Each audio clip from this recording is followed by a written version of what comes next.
আসসালামু আলাইকুম বন্ধুরা, কেমন আছেন সবাই? আশা করি আপনারা সবাই ভালো আছেন। চলুন জেনে নেই প্রেগন্যান্সির স্ট্রেস মার্ক প্রতিরোধ করুন ঘরোয়া উপায়ে। চলুন দেখে নিই কীভাবে। প্রেগন্যান্সির সময় নারীর শরীরে বিভিন্ন রকম পরিবর্তন আসে, তার মধ্যে একটি পরিবর্তন হচ্ছে স্ট্রেস মার্ক। গর্ভাবস্থায় এই ধরনের দাগ হওয়া অনিবার্য, কিন্তু এদের দৃশ্যমান হওয়ার জন্য অপেক্ষা করা এবং তারপর লেজার ট্রিটমেন্ট বা কেমিক্যাল ট্রিটমেন্টের মাধ্যমে নিরাময় করার চেয়ে প্রতিরোধ করাই সবচেয়ে ভালো। গর্ভাবস্থায় স্ট্রেস মার্ক প্রতিরোধ করার সহজ কয়েকটি উপায় এখানে আলোচনা করা হলো।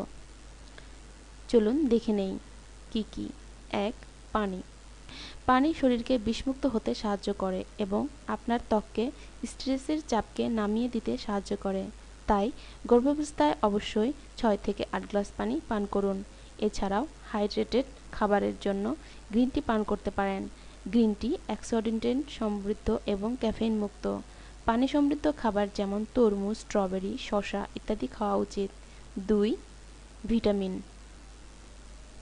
ভিটামিন এ, ই ও সি ত্বকের জন্য অত্যন্ত উপকারী। ভিটামিন এ ত্বকের টিস্যুকে মেরামতে সাহায্য করে। ভিটামিন ই ত্বকের ঝিল্লিকে অক্ষত রাখতে সাহায্য করে। কোলাজেনের উপাদানে সাহায্য করে ভিটামিন সি। কোলাজেন ত্বকের স্থিতিস্থাপকতা বজায় রাখতে সাহায্য করে এবং ত্বকের কোষের পুনর্জন্ম হতে সাহায্য করে। ওমেগা ফ্যাটি অ্যাসিড সমৃদ্ধ খাবার ও আপনার খাওয়া উচিত, কারণ এটি শুধু আপনার ত্বকের পর্দাকে স্বাস্থ্যবান করে না, বরং আপনার ত্বককে প্রাকৃতিক স্বাস্থ্যকর উজ্জ্বলতা দান করে। পালং শাক, স্ট্রবেরি, বাদাম, বীজ, গাজর, মিষ্টি আলু, আম, আখরোট এবং ডিমে এইসব ভিটামিন থাকে এবং আপনাকে স্ট্রেস মুক্ত ত্বক দিতে পারে, যা গ্যারান্টি দিয়ে বলা যায়। ৩. মাসাজ ও ময়শ্চারাইজিং।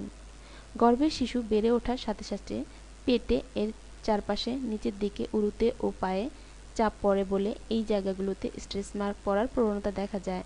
তাই স্থানগুলোতে পর্যাপ্ত ময়শ্চারাইজার দিতে হবে, কিন্তু সাধারণত ময়শ্চারাইজারের কাজ হবে না, তাই তেল ব্যবহার করতে হবে। আয়ুর্বেদিকদের মতে তিলের তেল, নারিকেল তেল ও ক্যাস্টর অয়েল অত্যন্ত চমৎকারভাবে ত্বককে আর্দ্র রাখতে সাহায্য করে। স্ট্রেস মার্ক হওয়ার সম্ভাবনা আছে এমন স্থানগুলোতে এই তেলগুলোর কোনোটি আস্তে আস্তে মালিশ করে দিনে ২ বার। মনে রাখবেন, খুব বেশি চাপ দেওয়ার প্রয়োজন নেই, ধীরে ধীরে ঘষুন তেল মিলিয়ে যাওয়া পর্যন্ত। ৪. এক্সফোলিয়েট। এক্সফোলিয়েট করলে মরা চামড়াগুলো দূর হয় ও নতুন কোষ জন্মগ্রহণ করে, রক্ত চলাচল বৃদ্ধি পায় এবং স্ট্রেস মার্ক গঠনে প্রতিহত করে। বিশেষজ্ঞরা বলেন, ত্বকের লম্বা দাগ এড়িয়ে যাওয়ার জন্য ময়শ্চারাইজিং এর মতো এক্সফোলিয়েটও অনেক গুরুত্বপূর্ণ। গর্ভাবস্থায় এক্সফোলিয়েটের জন্য শুকনো ব্রাশ দিয়ে পা থেকে উপরের দিকে ব্রাশ করুন, তারপর গরম পানি দিয়ে গোসল করে নিন, অথবা গরম পানিতে গা ভেজানোর পর ধুন্দুল দিয়ে শরীর মাজুন। গোসলের পরে অবশ্যই ময়শ্চারাইজার লাগান। ৫. সাধারণত মনে করা হয় যে গর্ভবতী নারীর ব্যায়াম করা ঠিক নয় এবং তারা শুধু বিশ্রাম করবে, কিন্তু এটি ঠিক নয়। গর্ভবতী নারীর ব্যায়াম করা প্রয়োজনীয়।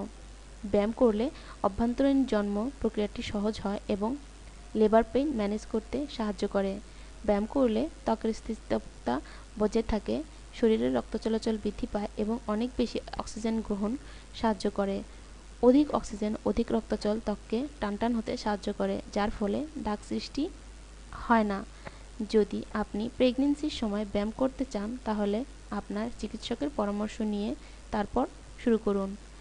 হাঁটা, সাঁতার কাটা, অ্যারোবিক্স ও কার্ডিওভাস্কুলার ব্যায়ামগুলো প্রেগন্যান্সির সময় অনায়াসেই করা যায়, তবে পিঠে চাপ পড়ে বা বেশিক্ষণ দম বন্ধ করে রাখতে হয় এমন ব্যায়ামগুলো প্রেগন্যান্সির সময় করা যাবে না।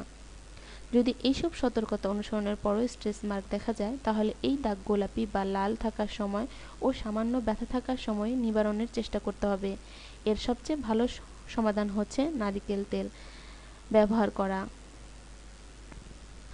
আজকের মতো এটুকুই ছিল আপনাদের জন্য বন্ধুরা। ভালো লাগলে অবশ্যই লাইক এবং সাবস্ক্রাইব করবেন।